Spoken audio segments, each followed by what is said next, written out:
Hola, ¿cómo estás este día? Dios te bendiga.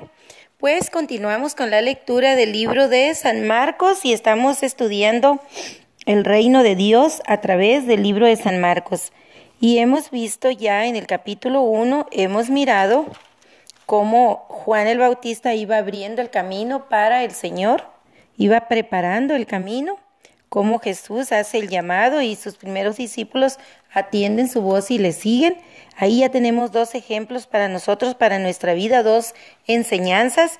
Tenemos la enseñanza de que nosotros debemos seguir haciendo el trabajo de Juan el Bautista, ir preparando el camino, pero ahora para la segunda venida de nuestro Señor Jesucristo. También tenemos la siguiente enseñanza de escuchar la voz de Dios, saber escuchar la voz de Dios, saber escuchar el llamado y atender. Otro ejemplo que nos dejó ahí este capítulo fue la oración. Jesús siempre estaba en oración. Y si Jesús, que era Dios mismo, necesitaba orar, ¿por qué nosotros no tenemos que orar todos los días? Todos los días, orar por la grandeza del Señor, orar para darle gracias, orar para nuestras peticiones. En todo momento podemos orar. Si no tenemos tiempo físicamente, podemos orar mientras hacemos nuestras cosas, nuestros quehaceres. No hay pretexto para no orar al Señor. Pues en el capítulo 2 vimos también, en el 1 vimos cómo Jesús empieza a hacer milagros, ¿verdad? Y sana ahí al leproso, que es lo más característico, pero hubo otros milagros que hizo. Luego en el capítulo 2 vemos la sanación del paralítico y vemos también ahí cómo ya estaba siendo acosado por los herodianos, la gente de Herodes, por los fariseos, cómo se unió la política con la religión para estar fisgoneando lo que hacía nuestro Señor, viendo a ver un detallito caer encima de él, cualquier detallito para ya tener un motivo para enfrentarlo, para aprenderle, pero pues lógico, Jesús no caía porque era el mismo Dios, porque él era pues limpio, puro, no se halló pecado en él, dice la Escritura. Y vemos también ahí que había una discusión por el día de reposo y cómo Jesús les explica, o más bien les dice categóricamente con la autoridad que tenía, que el día de reposo era para Dios, no era hecho para los hombres, que el día de reposo, que la misericordia de Dios era mayor al día de reposo, que cómo no iba a hacer milagros en el día de reposo si la misericordia de Dios era más grande y sigue siendo mayor, sigue siendo más grande. Mas eso no quiere decir que no tengamos que guardar un día de reposo, un día para el Señor. Claro que tenemos que hacerlo, pero ¿quién? No solo como dice la Escritura, sino ya viniendo a nuestro mundo secular, ¿quién que su hijo, por ejemplo, se enferma en el día sábado, en la mañana, en la tarde, en la noche, y lo dejas morir porque estás en día de reposo? Claro que no corres con él al hospital. Si tienes un accidente, no te quedas ahí tirado porque estás en el día de reposo. Tampoco tenemos que basarnos en leyes de hombres, en reglas, y el día de reposo que estableció el Señor fue para su adoración. Y si tú ese día no le puedes adorar, adórale el miércoles, adórale el jueves, adórale toda la semana. Dios no tiene días especiales. Además, existe el nuevo pacto, y el nuevo pacto es Jesús, el Cordero en la cruz. Así que ahora nos vamos a disponer a estudiar el capítulo 3. Y dice el capítulo 3, versículo 1, dice: Otra vez entró Jesús en la sinagoga, y había allí un hombre que tenía seca una mano, y le acechaban para ver si en el día de reposo le sanaría, a fin de poder acusarle de algo. ¿Quiénes eran estos? Como dijimos anteriormente, pues los fariseos y los herodianos. Entonces dijo al hombre que tenía la mano seca: levántate y ponte en medio. Y les dijo: ¿es lícito en los días de reposo hacer bien o hacer mal, salvar la vida o quitarla? Pero ellos se quedaron callados. Entonces, mirándolos alrededor con enojo, entristecido por la dureza de sus corazones, dijo al hombre: extiende tu mano. Y él la extendió, y la mano le fue restaurada, inmediatamente le quedó sana. Y salidos los fariseos, tomaron consejo con los herodianos contra él para destruirle. Mas Jesús se retiró al mar con sus discípulos y le siguió con gran multitud de Galilea y de Judea, de Jerusalén, de Idumea, del otro lado del Jordán y de los alrededores de Tiro y de Sidón, oyendo cuán grandes cosas hacía, grandes multitudes vinieron a él. Y dijo a sus discípulos que le tuviesen siempre lista la barca, porque había sanado a muchos, de manera que por tocarle, cuantos tenían plagas caían sobre él, y los espíritus inmundos, al verle, se postraban delante de él, y daban voces diciendo: Tú eres el Hijo de Dios. Mas él les respondía mucho para que no le descubriesen. Después subió al monte y llamó así a los que él quiso, y vinieron a él, y estableció a 12, para que estuviesen con él y para enviarlos a predicar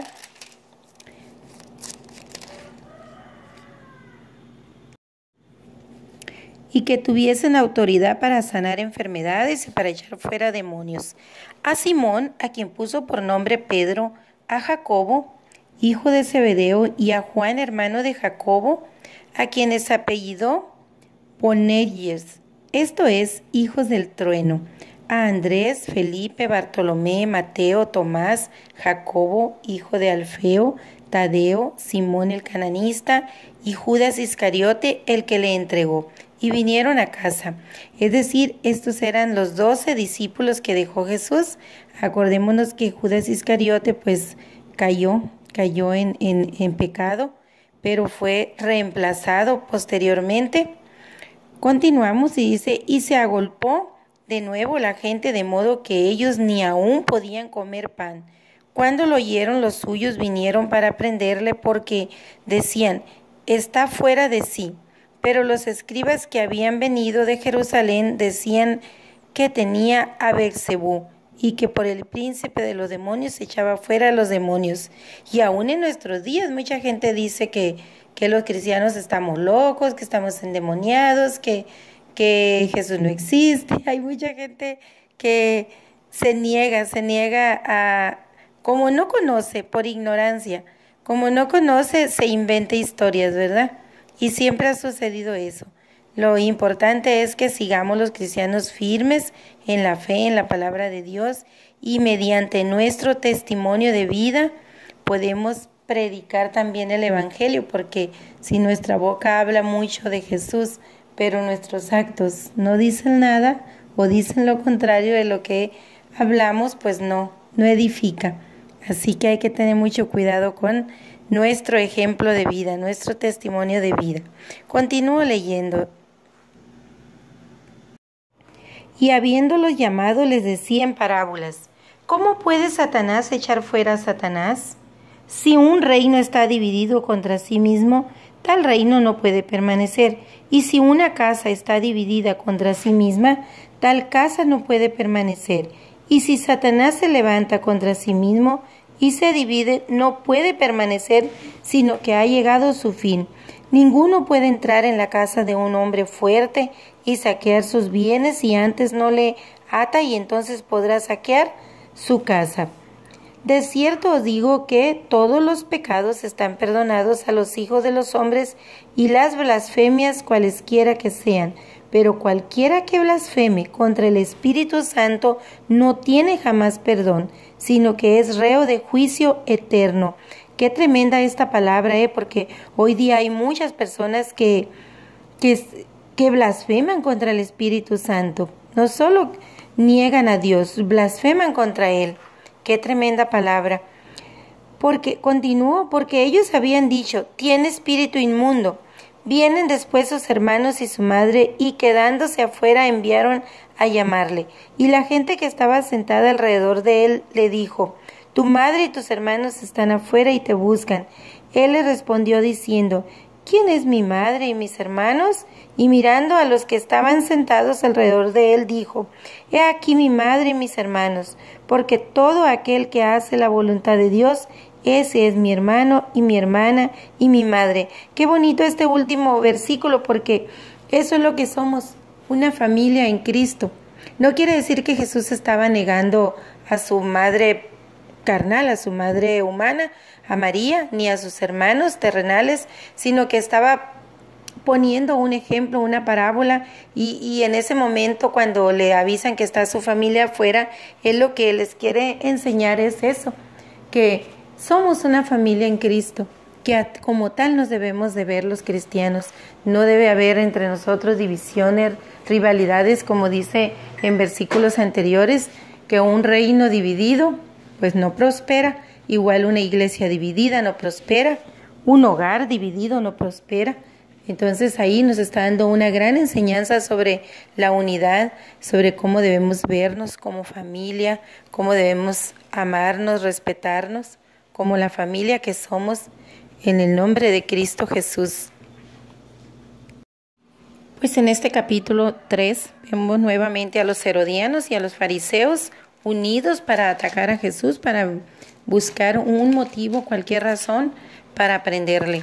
Sin embargo, Jesús se defendía con la verdad, con la palabra, cómo los confronta ahí cuando sana al hombre de la mano seca, cómo lo sana y cómo se enfrenta nuevamente con respecto al día de reposo.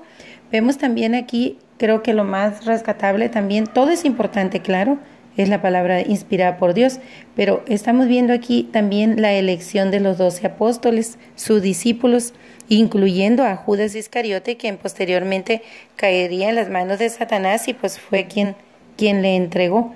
Sin embargo, pues también vimos que posteriormente fue reemplazado por otro, y lo que por Matías, y por lo que vamos a ver aquí también es concluir el capítulo 3, donde Jesús también nos da una gran enseñanza sobre la unidad de los cristianos, que cómo debemos ser unidos en Cristo, que debemos ser una familia.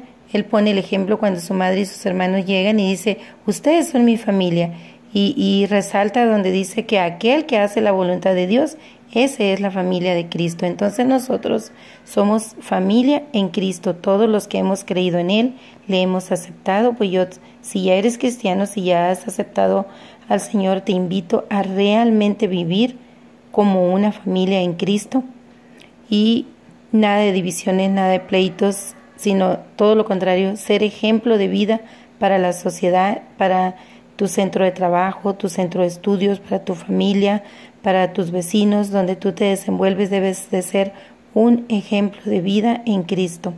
Eso es lo que yo te puedo recomendar este día, es lo que yo he aprendido de este capítulo. Pues te dejo en el nombre del Señor, te deseo lo mejor, todas las bendiciones del mundo, que tengas un bendecido día.